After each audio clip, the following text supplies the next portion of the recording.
My daughter-in-law dropped off my 5-year-old granddaughter at my house for one night. The next morning, my granddaughter whispered to me, "Grandma, Mommy said I can't tell you what I saw at home." I asked her, "Sweetheart, what was it that you saw?" Her answer made me call the police immediately. I'm glad you're here. If you're watching this video, please like it, subscribe to the channel, and tell me in the comments where you're listening to my story of revenge. I want to know how far it has traveled. I still clearly remember that evening, when the yellowish glow of the streetlights fell on the porch and cast trembling shadows from the bare trees, which seemed to mirror my own heart at that moment. I lived in a small house on the outskirts of Phoenix, where every corner was soaked in memories of days gone by. That night, my daughter-in-law, Jenna, brought my granddaughter Lily over. She said she had to work the night shift, an excuse I had heard countless times before. But this time, something was different, like a draft of cold air seeping through a crack in the door that made me shiver. Jenna stood on the threshold, hesitating to come inside as she usually did. Her hands were clutching the handles of her purse, her knuckles so tight they were white. Her eyes darted nervously down the street, as if searching for some invisible silhouette in the darkness. "You don't mind, do you?" she asked me, her voice trembling, repeating the same question for the third time, even though I had already nodded and smiled to reassure her. I looked into her eyes, trying to find a trace of the sweet daughter-in-law she once was, but I only found a tension I couldn't explain. Next to Jenna, Lily, my little granddaughter, hid against her mother, tightly hugging her teddy bear named Milo. That bear was already worn and faded, like the years that had watched Lily grow up amidst sorrow. Her school clothes were a little wrinkled. She had probably been wearing them all day. Her big round eyes looked at me with a mix of shyness and pleading, as if asking for a safe haven. My heart ached. How long had it been since I was last able to hug my granddaughter and hear her laugh like in the old days? As Jenna was about to leave, she leaned down to Lily and whispered, low enough but just loud enough for me to hear, "Sleep well, my love. I'll come for you tomorrow." Then she looked up, and her eyes met mine in a fleeting glance. In that instant, I felt something. Was it a warning or a plea? I wasn't sure, but that look left my chest feeling heavy. Jenna turned quickly, and her slender figure soon disappeared into the darkness, leaving me alone with Lily on the porch. I took Lily's hand and led her inside. My small kitchen was filled with the aroma of the chicken noodle soup I had prepared since the afternoon to welcome her. I placed the bowl in front of Lily and smiled. "Eat a little, honey. I made it for you." But she barely moved her spoon, her eyes lost in the bowl. "I'm not hungry, Grandma," she murmured in a tiny voice, as if she were afraid of bothering me. I tried to keep smiling, but inside, I was hurting. My Lily, the girl who used to chat excitedly about school, now seemed like a silent shadow. All evening, Lily snuggled on the sofa, hugging Milo tightly, her gaze fixed on the screen where brightly colored cartoons were playing. But I knew she wasn't really watching them. Her eyes were empty, as if lost in a world I couldn't enter. I sat beside her, wanting to ask her questions, to get closer to her. But every time I tried to speak, I saw that distance in her eyes, and I fell silent. Maybe, I thought, all she needed was time to feel safe. That night, I made her bed next to mine in the small bedroom where I still keep the old bed of my son, Michael. Lily lay down quietly, hugging Milo, with her back to the wall. In the silence, I could clearly hear her sighs, heavy, like those of an adult tired of life. Those sighs reminded me of my own sleepless nights after Michael's passing, when I could only hear the painful beats of my own heart. I wanted to hug Lily, to tell her that I would always be there, but I was afraid of scaring her. So I stayed still, listening and praying for her to have a peaceful sleep. But my own sleep was restless. Around midnight, I was startled awake by Lily's sobs. The little girl was dreaming, her voice broken and trembling. "Grandma, I'm so scared, don't leave me." I hurried to sit up, placing my hand on her shoulder. But Lily was still asleep, her brow furrowed and her lips tight, as if trying to hold back her fear. I gently stroked her hair and whispered, "I'm right here, my love. I'm not going anywhere." But inside me, a vague worry began to grow, like a cold wind slipping through my fingers. The next morning, the dawn light filtered through the crack in the window, painting warm, golden rays on the floor. I got up early, went quietly into the kitchen, and tried to create a familiar atmosphere to dispel the heaviness of the previous night. The eggs sizzled in the pan, the smell of toast and warm milk spreading throughout the small kitchen. I wanted Lily to wake up and feel that warmth, just as she used to with Michael every morning when my son was little. But deep down, I knew that nothing was the same anymore. Lily came out of the room, her hair tangled, her eyes swollen and red as if she had been crying a lot. She was still hugging her bear, Milo, tightly, as if it were the only thing keeping her upright. I tried to smile, speaking in a soft voice. "Honey, did you sleep well last night?" Lily looked down, her lips pressed together, not answering right away. I continued flipping the eggs in the pan, trying to make my voice sound light. "I made you scrambled eggs and warm milk. Do you want to sit and have breakfast with me?"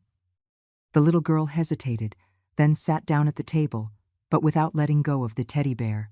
I put the plate in front of her, silently wishing she would eat a little, if only to reassure me. But then, Lily murmured, in a voice as soft as a breath, just loud enough for my entire world to stop. "Grandma, Mommy told me not to tell you what I saw at the house." My hand froze in midair, the spatula about to fall. I turned slowly, placed the spatula on the counter, and tried to keep my voice from trembling. "Honey, don't be afraid. What was it that you saw?" I knelt in front of Lily, looking into her clear eyes, which were now filled with tears. She bit her lip, as if fighting between fear and the need to speak. And then, with a trembling voice, each word tore my heart apart. "There's a little girl, locked in the basement of the house, Grandma. She never stops crying. She says her hands hurt a lot." I knows. Clang. The metal spoon fell from my hand onto the tile floor. The sharp sound echoed in the silence. The glass of milk on the table wobbled, spilling a white stream. I was paralyzed, unable to believe what I had just heard. Lily's terrified eyes looked at me, as if asking for help, as if she had just released a secret too big to carry any longer. I wanted to say something, to ask more, but my throat closed up, as if someone were squeezing it tightly. Lily burst into tears and threw herself into my arms, burying her face in my shoulder. Her small body trembled uncontrollably, like a little bird caught in a storm. I hugged her tightly, feeling each of her agitated breaths, but in my mind, 1,000 questions were screaming. A girl locked up? In Jenna's house? How could that be possible? I wanted to believe Lily had just imagined it, that it was a child's nightmare, but her eyes, the fear so clear on her little face, told me this was no fairy tale. I gently stroked her tangled hair, trying to calm her, but my mind had already traveled back to days past, when the memory of my small family was still intact, as bright as the Arizona Sunday. Years ago, this house wasn't as quiet as it is now. It was full of laughter, of voices, and of those familiar aromas that came from the kitchen. I perfectly remember those weekend afternoons when Michael, my son, would come home with a smile as radiant as the Sunday. My son, a tall and strong engineer, always radiated that warm energy, as if he could dispel any shadow. "Mom, today I made the whole crew burst out laughing on the construction site." He would usually begin his stories, while taking off his dusty boots and lifting Lily onto his shoulders. Lily, so tiny then, just learning to walk, would laugh out loud when her father tossed her into the air, her little hands waving as if she wanted to touch the sky. Jenna, my daughter-in-law, was a sweet girl back then, with a smile that shone like a sunflower. She and I used to spend hours in the kitchen, preparing traditional dishes together. Green chili stew was a favorite of ours. I taught her how to roast the chilies, how to toast the cumin until it released its aroma, and we would chat animatedly while we cooked. "Mom, do you think Michael will like this dish?" she used to ask, her eyes shining with joy. I would smile, joking. "If Michael doesn't enjoy what we've made, I'll scold him myself." Those moments, so simple and warm, were like precious jewels in my memory, treasures I thought would last forever. Family dinners were the time I cherished most. Michael would sit at the head of the table, telling funny anecdotes from the construction site, from someone dropping a bucket of concrete mix to the times the whole crew sang at the top of their lungs during their break. Lily, a little girl sitting on his lap, would listen attentively with her huge eyes, sometimes interrupting with innocent questions. "Daddy, is that truck as big as our house?" I would just sit there, watching my little family, my heart full of peace. There were moments when I told myself that I was a fortunate woman, with a complete family, even though life was never simple. But everything shattered on a rainy night marked by fate.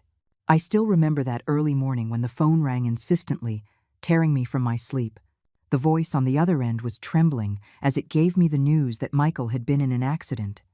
His car lost control on a slippery road and went over a ravine in the dark.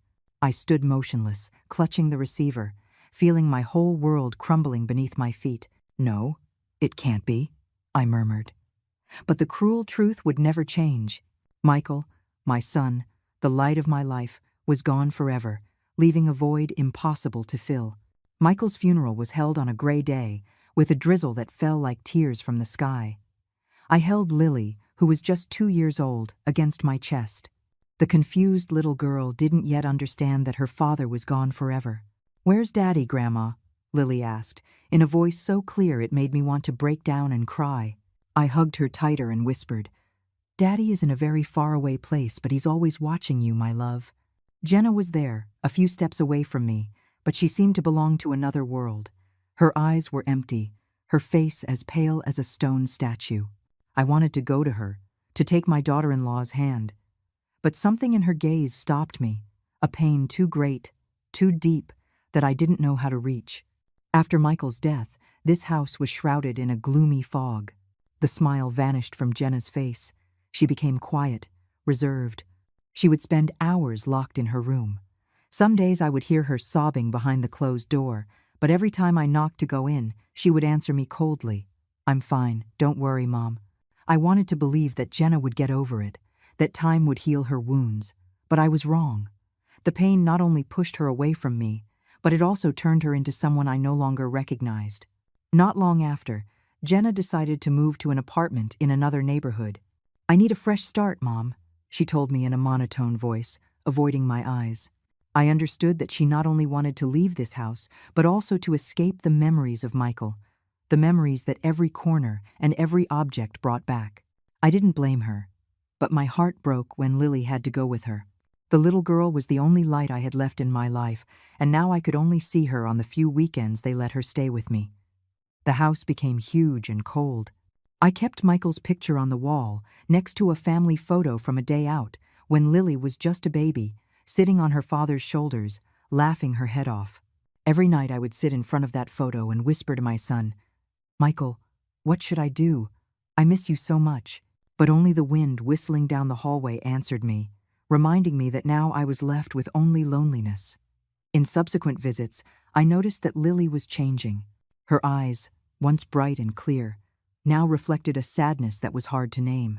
She spoke less, smiled less, and whenever I tried to ask her something, she would lower her head and hug her teddy bear Milo tightly, as if it were her only shield.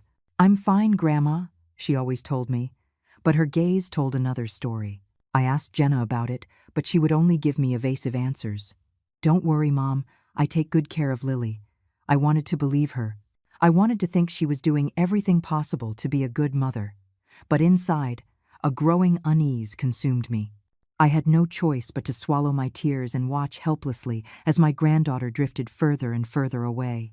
And it was then that today, that veil of secrecy was shattered by a terrifying whisper from my little Lily's mouth.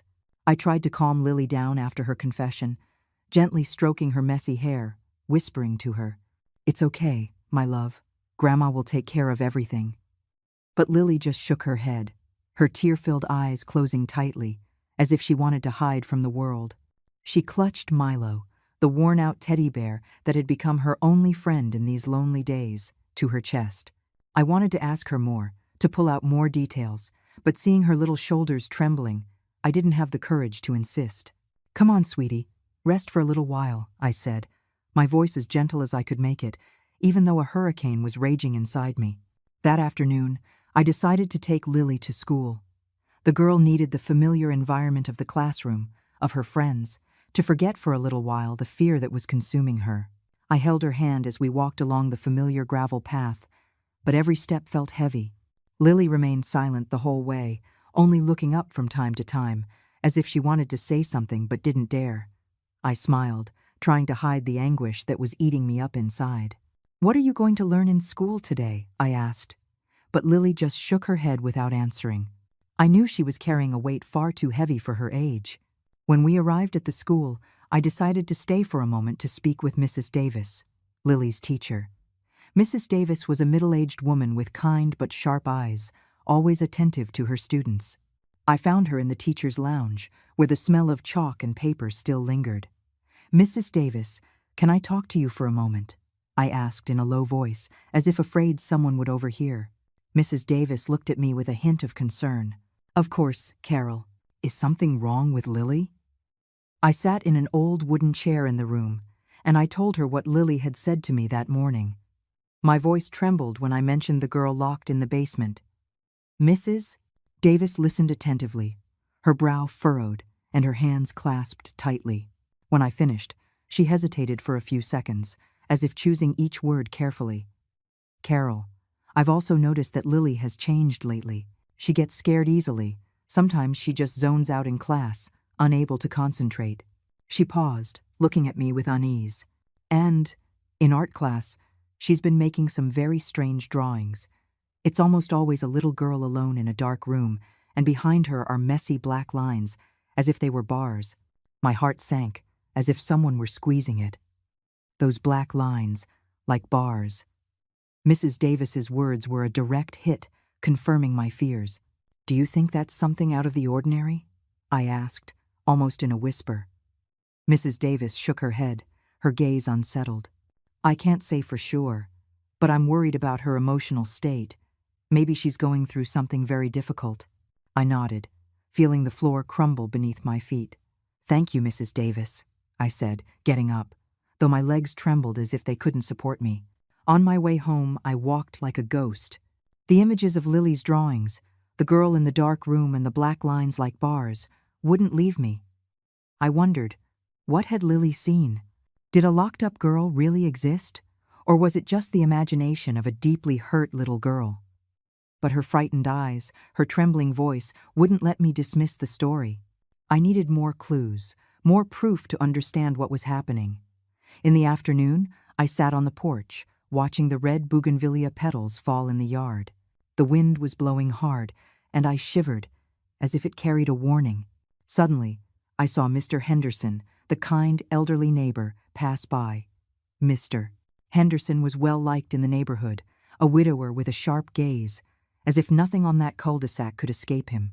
Seeing my downcast expression, he stopped, resting his wooden cane on the step. "Carol, are you all right? You look like you've seen a ghost." I smiled weakly, trying to hide my worry. "I'm just a little tired, Mr. Henderson. How are you?" But he wasn't fooled. He sat on the wooden bench next to me and, in a grave voice, said, "Carol, I know you're not one to worry about trivial things. Is something wrong with Lily?" I hesitated, not knowing if I should share it or not. But remembering Lily's scared look, I decided to tell him, just a part of it, enough to feel him out. "Lily told me something strange, about a girl at Jenna's house. I don't know what to think anymore." Mr. Henderson frowned. His eyes sharpened. After a moment of silence, he lowered his voice, as if afraid someone would hear. "Carol, there's something I haven't told anyone. One night last week, I couldn't sleep, and I went out into the yard. I saw Jenna hurry into the house, holding a little girl's hand. I'm sure it wasn't Lily. It was very late, past midnight." He paused. He looked at me, as if hesitating to continue. I also heard a muffled sob. At the time, I thought it might be Lily, sick and crying. But now that I hear you, it's starting to seem strange. Mr. Henderson's words struck me like lightning. My heart was pounding. My hands gripped the edge of my coat. "Are you sure, Mr. Henderson? Did you get a good look at her?" I asked with a trembling voice. He nodded, his expression thoughtful. I couldn't make out her face, but it wasn't Lily. She was smaller, with shorter hair. I didn't want to say anything, for fear of misjudging Jenna, but be careful. N. I nodded, feeling as if loose pieces were beginning to fit into a terrifying picture in my mind. That evening, Jenna came to pick up Lily. I stood at the door, watching her come in, my heart heavy. Her gaze, sharp as a knife, scanned me from head to toe, as if assessing how much I knew. "Thanks for watching, Lily," she said coldly, without a hint of her former warmth. Lily hid behind her mother, hugging Milo, her teddy bear, tightly, looking at me with worried eyes. I wanted to keep her there, to ask more, but Jenna's glare stopped me. She took Lily by the hand and pulled her away quickly, without another word. I remained on the threshold, watching their silhouettes disappear down the street, my heart heavy. At dawn, I woke up with an unbearable weight on my chest, as if the whole world was against me. I had decided to step out of my comfort zone and face the truth, even if it hurt. I took the first bus downtown, sitting silently in the back, looking through the fogged-up window. The familiar streets passed by, but that day they felt distant, cold. The police station came into view, an old building with stained walls. I went inside, and the air, thick with the smell of damp paper and burnt coffee, intensified my anxiety. I stood in front of the front desk, my trembling hands clutching my coat, trying to keep my voice steady. "I want to speak with whoever is in charge," I told the young officer who was glancing through some records. He looked at me with a spark of curiosity and then led me to a small room where Detective Morales was sitting behind a scratched wooden desk. Morales was a middle-aged man with a hardened face and tired eyes, as if he had witnessed too many painful stories. I sat down, took a deep breath, and began to tell him everything. I spoke of Lily's whisper, of the girl locked in the basement, of the strange drawings Mrs. Davis described, and of Mr. Henderson's account of the unknown girl who appeared in the night. My voice trembled, but I tried to speak clearly, as if each word were a brick building a wall of truth. "Sir, I know this sounds crazy, but Lily isn't lying. My granddaughter is scared, and I believe something very bad is happening." I finished, looking fixedly into Morales's eyes, hoping he could see the urgency in mine. Morales listened, his hand tapping a steady rhythm on the desk, but when I finished, he slowly shook his head. "Ma'am, I understand your concern," he said in a flat, emotionless voice. "But all we have is the word of a child, a few drawings, and a neighbor's testimony. That's not enough legal ground to request a search warrant for your daughter-in-law's house." His words were like a bucket of cold water in my face. I felt the blood drain from my body. I clenched my hands tightly to stop the trembling. "What if there really is a child in danger, sir?" I pleaded, my voice breaking. "If Lily is telling the truth and we do nothing, what will happen to that girl?" Morales sighed, and a faint glimmer of compassion appeared in his eyes. "We'll file your report," he replied with the same coolness. "But for now, you have to wait. We need more concrete evidence." I wanted to scream, to say that time waits for no one, that every minute could be a minute of danger for the girl Lily spoke of. But I just nodded, got up, and felt that my legs could barely hold me. "Thank you, sir," I murmured, though inside I just wanted to scream with helplessness. Leaving the police station, I felt as if the whole world had turned its back on me. The midday sun was beating down, but I only felt cold. I walked to the bus stop with my mind blank, repeating to myself over and over, "What do I do now?" I had hoped the police would act immediately, that they would believe Lily's words, but now I was left with only loneliness and the fear of not being able to protect either my granddaughter or that nameless child. That afternoon, I went to the grocery store to buy some food, trying to keep busy with everyday tasks to stay calm. But as I walked past the familiar aisles, I heard the whispers. "Old Carol is losing it. She must have some problems upstairs," one of the cashiers muttered to her colleague, loud enough for me to hear. "Who accuses their own daughter-in-law of kidnapping kids?" I stopped, feeling a dagger in my heart.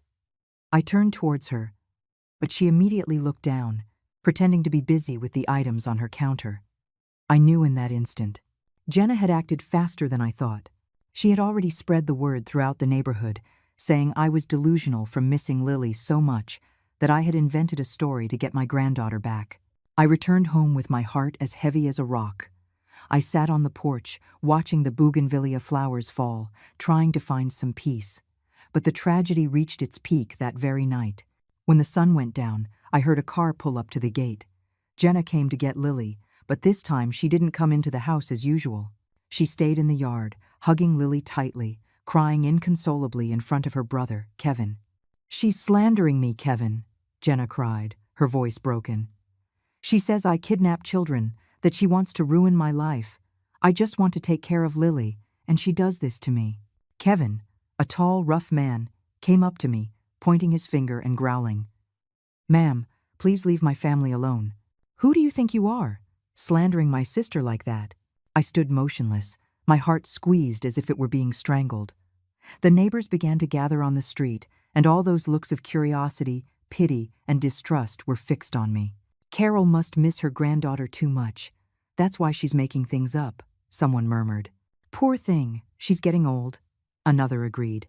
I wanted to scream. I wanted to say that I wasn't crazy, that Lily had seen something awful, but the words got stuck in my throat. I just stood there, motionless, feeling the whole world turn against me. From the car, Lily turned to look at me through the window. Her eyes were full of sadness and desperation, as if to say, "Grandma, save me." I wanted to run to her, to hug her, not to let her go, but my legs were rooted to the spot. Jenna started the engine, and the car drove away, leaving my granddaughter behind and me alone, exposed under the stares of the neighborhood. I heard the murmurs behind me, from people who were once close neighbors and now looked at me like a delusional old woman. I might have been alone, but deep down, I knew I couldn't give up. Stumbling, I went into the house after that bitter confrontation in front of the neighbors. My steps were heavy, as if chained by suspicious glances and whispers. I thought I had grown accustomed to the pain of loss, but now I felt like a dry leaf, swept away by the wind, with no strength to resist the storm. I collapsed onto the old living room armchair, my eyes fixed on Michael's portrait on the wall. My son's smile was as warm as ever, but it only tore me up more inside. "Michael, what should I do?" I whispered, my voice breaking in the quiet room. No one answered, only the whistling of the wind on the porch and the news on the television, which I wasn't listening to. The only thing I could hear was my heart screaming in silence. I stayed there, my face in my hands, feeling as if the whole world had turned its back on me. The image of Lily looking at me from the car window, with that infinite sadness, was like a knife piercing my soul. Jenna had managed to turn me into the neighborhood crazy lady. Her rumors, that I was hallucinating because I missed my granddaughter too much, were like needles stabbing at my pride. I had pinned all my hopes on the visit to the police station, but I only received the cold refusal of Detective Morales. "There's not enough evidence," he had told me. How could I wait when Lily was terrified, when perhaps another unknown girl was in danger?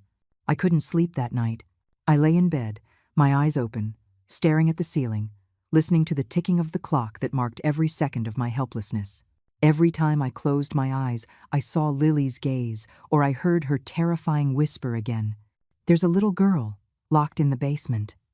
I turned over, hugging the pillow where Lily had slept the night before, as if it still held her scent, as if it could give me the strength to go on. But all I felt was an icy void in my chest. I asked myself, "Carol, are you doing the right thing? Or are you really just a delusional old woman, like they say?" The next morning, I still tried to go to the grocery store as usual, hoping the hustle and bustle would help distract me. But when I entered, I felt a noticeable change. The usual vendors, those who used to greet me with a friendly smile, now fell silent when they saw me from a distance. They would lean towards each other, murmuring, and their glances were a mix of pity and distance. Poor Carol. She must miss her granddaughter so much she's lost her mind. I heard a vegetable seller whisper to the one next to her. I lowered my head, quickened my pace, and pretended not to have heard, but each word hit me like a hammer blow to the chest. I wanted to scream, to tell them I wasn't crazy, that Lily had seen something terrible, but I knew that doing so would only make everyone believe Jenna's story even more. On my way home, I ran into Rose, my closest friend in the neighborhood. She was standing at her door with a wicker basket in her hands, and her face filled with concern when she saw me. Unlike the others, Rose didn't avoid me. She came over, led me to a corner by the fence, and squeezed my hands tightly. "Carol, I know you," she said in a low but firm voice. "I don't believe you'd make this up. I saw Lily's eyes last night when Jenna took her. The child was terrified, Carol. If you give up now, that regret will follow you for the rest of your life." Her words shot through me like a bolt of lightning. They didn't dispel my despair, but they did ignite a tiny spark of hope. I took her hand, tears welling up in my eyes. Rose, thank you, I whispered. But I don't know what to do anymore. Nobody believes me. Rose squeezed my hand tighter, with a determination in her eyes that I hadn't seen in myself for a long time. You have to keep going, Carol, for Lily and for yourself. Don't let the gossip make you back down. I nodded, though my heart was still heavy. Rose was right. I couldn't give up. But what could I do when I felt the entire world was against me? That afternoon, I started trimming the bougainvillea in the yard, seeking a little peace and routine. The red petals fell to the ground like little drops of blood, heightening my anxiety. Suddenly, I heard hurried footsteps. Mr. Henderson, the elderly neighbor, appeared at the gate with a bag of coffee in his hand and a mysterious look on his face. Carol, you have to see this, he said, lowering his voice as if afraid someone would hear him. I stopped what I was doing, my heart tightening. What is it, Mr. Henderson? I asked, moving closer. He led me inside, closed the door securely, and pulled an old cell phone from his pocket. I asked my nephew at the corner store to check the security cameras from last week, he explained, his voice trembling with excitement. Look, Carol, I think you need to see this. The screen lit up, showing blurry, grainy images. I held my breath and stared at the video.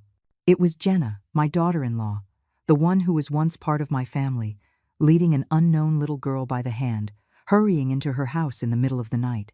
The little girl was wearing worn-out pajamas, her hair was tangled, and she was smaller than Lily, walking clumsily as if she were afraid.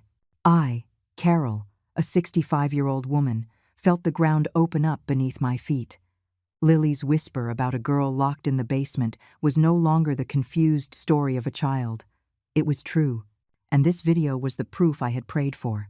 I looked at Mr. Henderson, my voice catching. Mr. Henderson, are you sure? Could there be a mistake? I asked, although deep down I already knew the answer. He nodded firmly, his gaze more serious than ever. There can't be a mistake, Carol. I saw that scene with my own eyes. I just didn't realize the camera recorded it too. I was in the yard that night, and I know it wasn't Lily. His words were like a stab, painful but also strengthening. I gripped the phone tightly, as if it were the only life raft in the middle of the storm that was drowning me. Thank you, Mr. Henderson, I whispered, on the verge of tears. You don't know how important this is to me. Without a second's hesitation, I decided I had to take this video to the police station immediately. I couldn't wait any longer. Every minute that passed was a minute that the girl in the video, and perhaps Lily too, was still in danger. I quickly put on an old coat, covered my head with a scarf, and left Mr. Henderson's house with my heart on fire. The gravel path leading to the station seemed longer today, each step heavy but filled with determination. I thought of Lily, of her frightened eyes, and of Michael, my son, who would surely want me to protect his daughter at all costs. When I entered the police station, the air still smelled of old papers and burnt coffee, but this time I didn't feel afraid. I had proof, and I wouldn't leave until they acted. I asked to speak with Detective Morales immediately. The young officer at the reception desk looked at me, perhaps noticing the urgency in my eyes, and quickly led me to the familiar room. Morales was sitting behind the desk, his face hard and his eyes tired. Carol, you're here again, he said with a hint of surprise. Is there something new? I took a deep breath. I placed Mr. Henderson's phone on the desk and said, Sir, I have proof. Please, watch this video. I played the clip, and the image of Jenna and the unknown girl appeared on the screen. I recounted what Mr. Henderson had seen, what Lily had told me, and also the strange drawings she had made in school. My voice trembled, but I tried to sound clear and firm. That is not Lily, and I don't know who this girl is, but I think she's in danger. Morales watched the video, frowning slightly, but his gaze was still full of doubt. She could just be looking after a friend's daughter, he said in a monotone voice. His words were another stab that made my heart shrink. I couldn't let him dismiss this evidence. I leaned forward, almost pleading. I'm begging you, investigate further. That little girl is not from our neighborhood. I've lived there for so many years. I know it. And Lily, my granddaughter, is terrified. She talks about a girl locked in a basement crying, saying her hand hurts. Please believe me. Perhaps the urgency in my voice or the desperation in my eyes made Morales hesitate. He signaled to a young officer nearby. "Check if there are any missing person reports that match this girl's description," he ordered seriously. The officer nodded, checked the files, and began typing quickly on the computer. I sat there, my heart pounding, my hands gripping the edge of my coat, as if holding on to my last hope. After a few minutes, the young officer suddenly exclaimed, "Detective, look at this.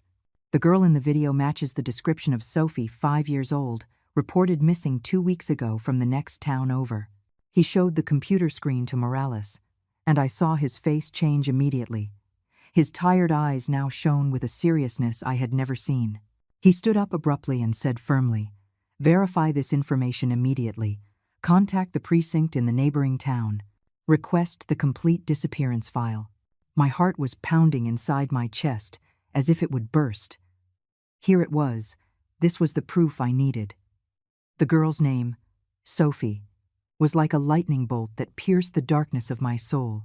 I looked at Morales, tears about to stream down my face, but I held them back. "Thank you, sir," I whispered with a choked voice. "Thank you for listening." Morales didn't reply, just nodded, but I saw a change in his eyes.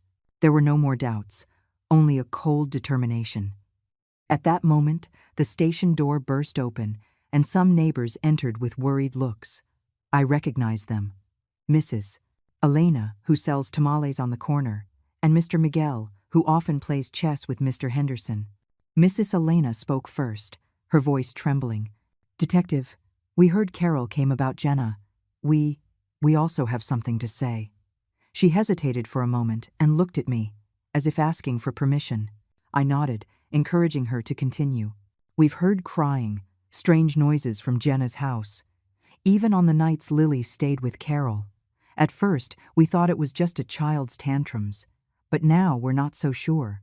Mr. Miguel nodded and added, "One time I saw a light flickering in her basement, just before dawn. I didn't think anything of it, but now that I think about it, it seems strange." I nixed.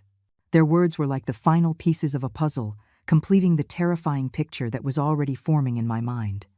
I looked at Morales, hoping he would see the gravity of the situation. He nodded, and in his eyes, there was no longer a shred of doubt. "There's enough evidence, ma'am," he said in a firm voice. "We will request a search warrant immediately." I nodded as the tears finally streamed down my face. For the first time, after so many dark days, I saw a ray of hope. I returned home after leaving the police station, my mind in a knot, happy that they had finally decided to act, but also fearful of what was to come. I thought I was used to life's storms, but now I was facing a hurricane that I didn't know if I could withstand. Mr. Henderson's video, the confirmation about Sophie, and the neighbors' accounts had ignited a spark of hope, but they also made me tremble at the thought of what I was about to face. Jenna, my daughter-in-law, who was once part of my family, was now on the other side of the truth, and I didn't know what awaited me when the veil of secrecy was lifted. I couldn't sleep a wink that night. The patter of rain on the tin roof sounded like a war drum, echoing in the small house. I sat in the living room, under the yellow light that cast shadows on Michael's photo on the wall. My son's smile was still tender, but his eyes seemed to look at me, as if saying, "Mom, you have to be strong." I clasped my hands and murmured a prayer, asking for Michael's spirit to protect my granddaughter, Lily, and little Sophie, that innocent child I never knew, but who was now the reason I had to keep fighting. "Michael, help me," I said with a broken voice. "Help me protect them." "How?" I thought of Lily, of my granddaughter's frightened gaze, of the terrifying whisper in the kitchen that morning. I thought of Sophie, the girl in the video, with her torn pajamas and her faltering walk. Each image was like a stab that pained my heart, but it also gave me more determination. I couldn't let those girls suffer for another minute, but I was also afraid that when the truth came out, it would shatter what little was left of my family. Jenna, although she had changed, was still Lily's mother, the one who once called me Mom. How could I face her? How could I bear the truth that she could be involved in something so horrible? The next morning, I went to the grocery store as usual, trying to cling to my routines so as not to be overwhelmed by anxiety. But the atmosphere at the store was different. The curious glances, the whispers, followed me like a shadow. Is Carol accusing her daughter-in-law again? a fruit vendor muttered to the woman next to her, thinking I couldn't hear. She must miss her granddaughter so much she's gone crazy. I lowered my head and hurried my steps, not wanting to face those looks of pity or suspicion. I bought a few necessary items, some vegetables, some bread, and quickly returned home with a heavy heart. I didn't care about the gossip anymore. I just wanted to focus on Lily, on Sophie, on what was to come. At noon, Rose, my old friend of a lifetime, arrived with a plate of still warm casserole. She entered the house, put the plate on the table, and sat beside me, squeezing my hand tightly. "Carol, be brave," she said, her voice warm but firm. "I know how much you're suffering, but the truth will come out. Don't let the talk make you back down." I looked into her eyes and found deep empathy in them. She was one of the few people who didn't turn her back on me, who didn't see me as a delusional old woman. "Rose, I'm scared," I confessed, my voice trembling. "If the truth is too terrible, I don't know how I'll face it. Lily, my granddaughter, what will become of her and her mother?" Rose squeezed my hand tighter, interrupting me. "Carol, you are the strongest woman I know. You lost Michael and still stood tall for Lily. Don't doubt yourself. You are doing the right thing. Evan 4. Her words were like a small flame that warmed my frozen heart. I nodded, with tears streaming down my cheeks. "Thank you, Rose," I whispered. "I'll do my best." She smiled, gave me a pat on the shoulder, and got up to leave, leaving me with the plate of casserole that smelled delicious, but which I had no appetite to eat. Later that afternoon, Mr. Henderson approached, his face full of concern. He sat on the bench at the entrance, leaning on his cane, and spoke in a low voice, as if afraid someone would hear him. "Carol, last night I heard strange noises again at Jenna's house," he said, his gaze serious. "It sounded like someone was banging on a door, and then I heard muffled sobs. I didn't dare get closer, but I'm sure something is wrong." His words tied a knot in my chest. I thought of Sophie, of what Lily had said, and I felt as if an invisible hand were strangling me. "Mr. Henderson, do you think that little girl is still there?" I asked with a broken voice. He nodded, his eyes filled with unease. "I don't know, Carol, but I hope the police clear everything up soon." I took his hand, thanking him once again for not turning his back on me. Mr. Henderson's news left me even more unsettled, but it also reinforced my conviction that what Lily said was true. I couldn't let that child, Sophie, continue to suffer. I had to act, even if only a tiny spark of hope remained. That night I called Mrs. Davis, Lily's teacher, on the phone. I told her what was happening with a trembling voice. "Mrs. Davis, if anything happens to Lily, please take care of her for me. I don't know what might happen tomorrow, but I need to know she'll be safe." Mrs. Davis agreed immediately, without hesitation. "Carol, don't worry. I will keep an eye on Lily. You do what you have to do." Her words relieved me a little, although the anguish still weighed heavily on my chest. Before going to bed, I carefully put away my documents, the family records, and also Lily's strange drawings in a small bag. I didn't know what the next day would bring, but I wanted to be ready for anything. I sat in front of Michael's photo, whispering, "Son, I'm doing what I can. I won't let Lily suffer anymore." I closed my eyes, seeking a little peace, but my heart was still in turmoil. Suddenly, in the middle of the night, the phone rang sharply, breaking the silence of the house. I jumped, answering immediately, my heart pounding. It was the voice of Detective Morales, brief but firm. "Carol, tomorrow at dawn we are going to search Jenna's house. Be ready." I sank into the chair, the receiver trembling in my hands. "Thank you, sir," I murmured with a choked voice. "I'll be ready." I hung up and looked out the window, where the rain was beating down relentlessly. Its sound was like a reminder that the real storm was about to arrive. The next morning, I woke up before dawn. The dim light barely filtered through the crack in the window. My chest felt like it was on fire, as if the whole world were pressing down on me. Today was the decisive day, the day when the painful or terrifying truth would come to light. I put on a thick coat, wrapped myself in a scarf, and with trembling hands, I tied my shoes. I looked at Michael's photo on the wall and whispered, "Son, give me strength."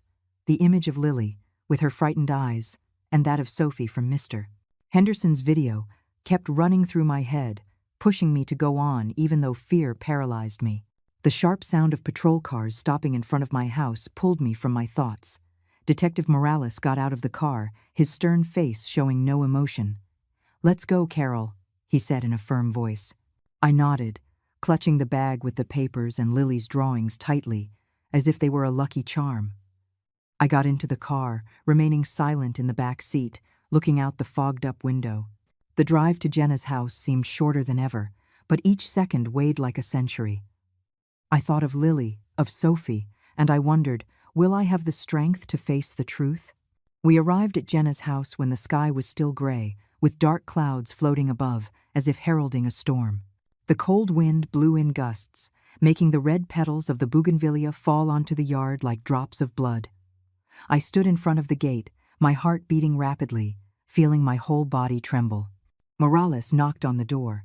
The sharp raps echoed in the silence. The door flew open, and Jenna appeared. Her face was pale with surprise, but only for an instant, because then her expression turned to fury. "What are you doing here?" she shouted, her voice icy, as if trying to hide a very deep fear. Morales coolly held up the search warrant in front of her. "We have a legal warrant. I'm asking you to cooperate," he said in a firm, unwavering voice. Jenna looked at the paper and then at me, with eyes that looked like knives, stabbing right into my chest. "You did this, didn't you?" She spat the words, pointing her finger at me. "You want to destroy me? You want to take Lily away from me?" I remained silent, my hands gripping the edge of my coat, not responding. I wanted to tell her that all I wanted was to protect Lily, to save little Sophie, but the words got stuck in my throat. I could only look at her, she who was once my daughter-in-law and who now seemed like a stranger. Suddenly, Kevin, Jenna's brother, rushed out of the house, his neck tense, shouting, "This is private property. You have no right. You're slandering and humiliating my family." He was a burly man, his voice roared like a cornered animal. Morales didn't bother to answer, just signaled for his team of officers to enter. I stood motionless in the yard, and through a crack in the door, I managed to see Lily huddled in a corner of the living room, hugging her teddy bear, Milo, tightly. Her little eyes were red and swollen, as if she had been crying a lot. I wanted to run to her, to tell her that her grandmother was there, that everything would be okay, but Jenna's cold glare stopped me. The police began to search every room. The sound of their boots hitting the tile floor mixed with the rustling of papers. The atmosphere was so tense, it felt like the entire house was holding its breath, waiting for something terrible. Jenna followed them, crying and screaming, "It's all my mother-in-law's fault. She wants to ruin my life. How can you believe a crazy old woman?" Her words were like knives piercing my heart. I wanted to scream that I wasn't crazy, that I only wanted to protect Lily, but I stood there, in silence, with the feeling that the whole world was against me. Morales didn't respond to her. He led his team directly to the end of the hallway, where there was a small, old iron door that led to the basement. I immediately felt the air change. Jenna's face transformed into a true expression of panic. She ran, spreading her arms to block the entrance, her voice broken. "There's nothing in there. It's just an old storage room. No one can open it." The desperation in her tone tied a knot in my chest.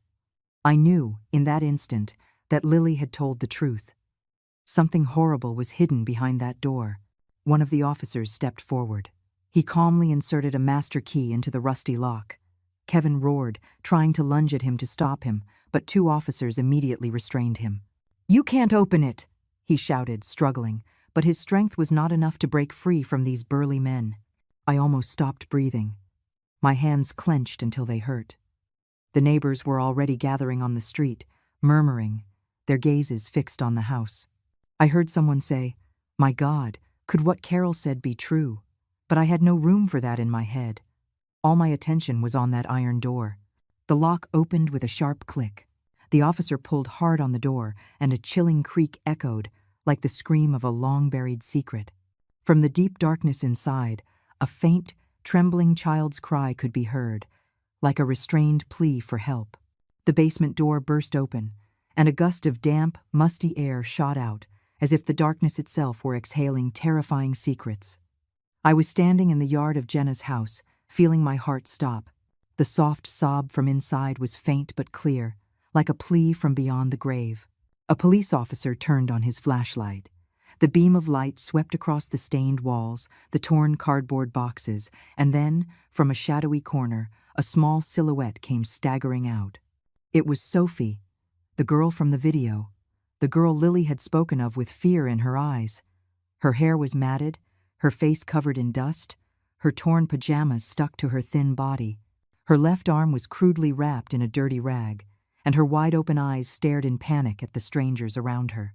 I was stunned. My legs gave way. I had to grab onto a porch column to keep from falling. The image of Sophie, so small and fragile, was like a knife to my heart. I thought of Lily, of what she must have witnessed, and tears welled up in my eyes, rolling down my cheeks. "Sophie," I whispered with a broken voice, as if saying her name could ease her pain. A female officer ran forward, lifted Sophie into her arms, holding her tightly against her chest as if to protect her. "Call for an ambulance, now!" she shouted, her voice filled with urgency. The little girl clutched an old, faded cushion, her hands trembling, as if it were the only thing left of her safe world. The neighbors crowded into the yard, all stunned. The murmurs grew like a wave. "My God, it's true! Carol was telling the truth after all," a voice said, and I could hear the regret in it. The same people who had turned their backs on me, who had called me a crazy old woman, were now standing there, heads bowed, unable to look me in the eye. But I felt no triumph, only pain. Pain for Sophie, pain for Lily, and pain for myself, watching my family break apart once more.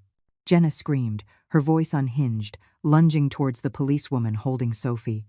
"No, I didn't lock her up. I was just trying to protect her," she shrieked, tears streaming down her pale face. But her voice no longer held any conviction. It was nothing more than the desperate cry of someone who knew her secret had been discovered. Kevin, Jenna's brother, was still struggling, trying to defend her, while two officers held him firmly. "This is a trap. They're setting my sister up. It's all a plan by that old woman," he yelled, pointing at me, his eyes blazing. I remained motionless, not answering, just looking at him, and then at Jenna, my soul torn. I once considered them family, but now they were like strangers, standing on the other side of the truth. Detective Morales interrupted with an icy voice. "Quiet. The crime is in plain sight." He motioned for his team to continue searching the basement. They rummaged through old boxes, checked every corner, and then an officer held up a bundle of documents, his voice trembling. "Detective, you have to see this." I held my breath as I watched Morales open the package. They were notebooks, filled with strange symbols, disordered phrases about a dark sect. In one of them, I saw the name Esteban Vargas written in scrawls, next to a signature. Morales frowned, and his voice became grave. Esteban Vargas. This name sounds familiar. He was the leader of an extremist group the press exposed last year. Morales's words were like a thunderbolt, stunning both me and the crowd around us. I thought of Jenna, of the changes she went through after Michael's death, of her strange gaze, of the terrifying silence she kept whenever I asked her about Lily. How could she get involved with someone like Esteban Vargas? How could someone who was once my sweet daughter-in-law fall down such a dark path? I wanted to run to her, to ask her, to understand why, but my legs were rooted to the ground. Sophie was taken to the ambulance. The little girl was weak, her eyes still filled with panic, but her tiny voice rose like a plea. "Mommy, I want to go back to Mommy." Those words broke my heart. I thought of Sophie's mother, who was surely suffering somewhere, waiting for her daughter, and I prayed that they would soon be reunited.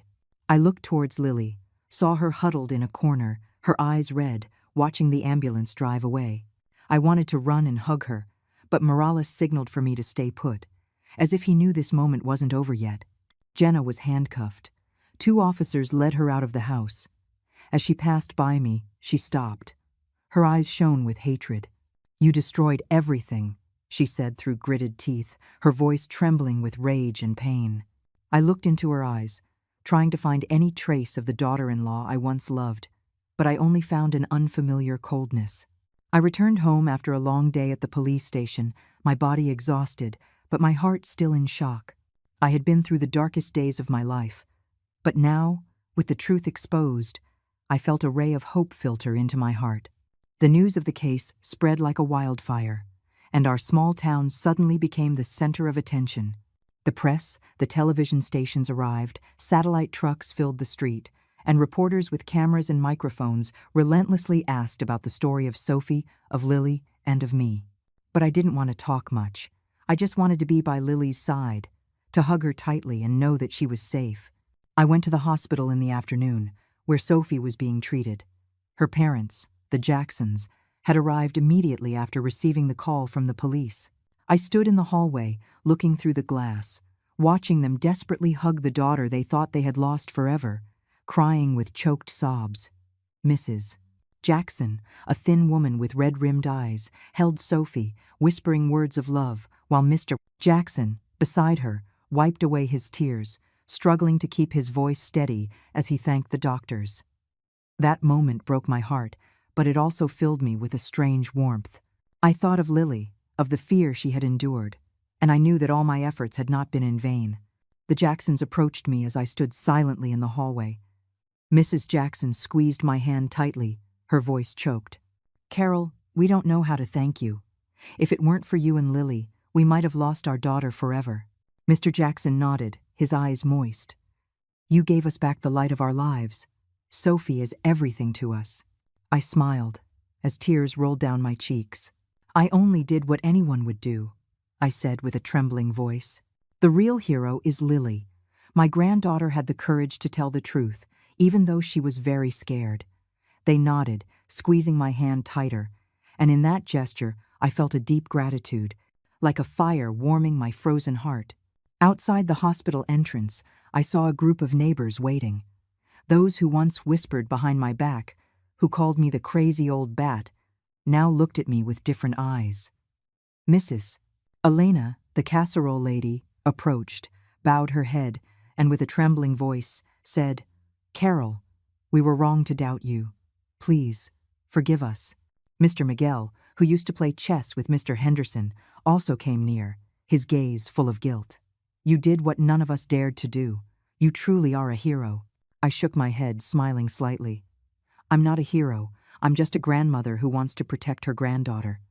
But inside, I felt a small relief. The looks of mistrust had disappeared, replaced by respect, and I knew that, although late, the truth had triumphed. The entire community began to praise Lily as a little hero. They spoke of her bravery, of how an 8-year-old girl dared to tell the truth, even when she had to face the fear and doubt of the whole world. I listened to these words, and my heart filled with both pride and pain. Lily didn't deserve to go through this. She should have had a carefree childhood, full of laughter and worry-free days.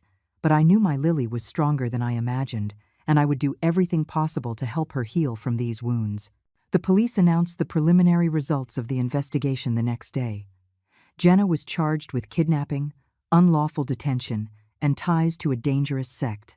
The notebooks found in the basement, with Esteban Vargas's signature, opened a broader investigation into a criminal network the police had been tracking for some time. Kevin, Jenna's brother, was also investigated for obstruction, though he denied everything. I heard this news on the evening newscast, sitting in the living room, hugging the pillow where Lily used to sleep tightly. I thought of Jenna, of the young woman who was once my daughter-in-law, who smiled radiantly at family dinners. What had made her change? What led her down this dark path? I had no answers, but I knew that the truth, however painful, had come to light. A few days later, my house was once again filled with laughter. For the first time after so many gray months, Lily and Sophie were playing together on the porch, under the red bougainvillea vine. Sophie was much better. Her smile had returned, although her eyes still held a faint trace of fear. Lily, with her bare Milo in her hand, ran around, laughing as Sophie tried to catch her. I watched them from the doorway, my heart warm but also heavy. I knew that their healing journey would be long, but that moment, with their laughter echoing, was a new beginning. The Jackson family came to visit me in the afternoon, bringing a bouquet of fresh flowers and a homemade pie. Mrs. Jackson took my hand with an emotional voice. "Carol, we want you to be Sophie's adoptive grandmother. You saved her life, And we want her to have another family, a grandmother like you." I was stunned. Tears welled up again. I don't know what to say," I whispered, hugging Lily and Sophie. "You are the light, the hope for all of us." Sophie looked at me with a shy smile, and in her eyes I saw a trust I had never seen before. That night, when Lily snuggled up beside me in bed, she asked me in a soft voice, "Grandma, am I a real hero?" I smiled. I kissed her sun-scented hair. "Yes, my love, you are your grandma's bravest hero because you dared to believe in the truth and to speak it out loud." Lily smiled, for the first time in so many days, and I saw the light return to her eyes. She hugged me tightly, whispering, "I love you, Grandma." I held her close with silent tears. "I love you too, Lily." Outside, the night breeze gently moved the bougainvillea, letting petals fall under the bright moon. I closed my eyes, feeling a strange peace. I thought of Michael, of his smile, and I knew that, from heaven, my son was also smiling. He must be proud, because his daughter had saved a life, and because the truth had finally conquered the darkness. I hugged Lily tighter, and in silence whispered in my heart, "Michael, I did it. I kept my promise to you." And in that moment, I knew that, although there were still trials ahead, the light had returned to our small family. The story you have just heard has had names and places changed to protect the identities of those involved. We don't tell this to judge, but in the hope that someone will listen and stop to reflect. How many mothers are suffering in silence within their own homes? I truly wonder. If you were in my shoes, what would you do? Would you choose to stay silent to keep the peace, or would you dare to face it all to reclaim your voice? I want to know your opinion, because every story is like a candle that can light someone else's path. God always blesses, and I am convinced that courage leads us to better days. In the meantime, on the end screen, I'm leaving you two of the channel's most beloved stories. I'm sure they will surprise you. Thank you for staying with me until this moment.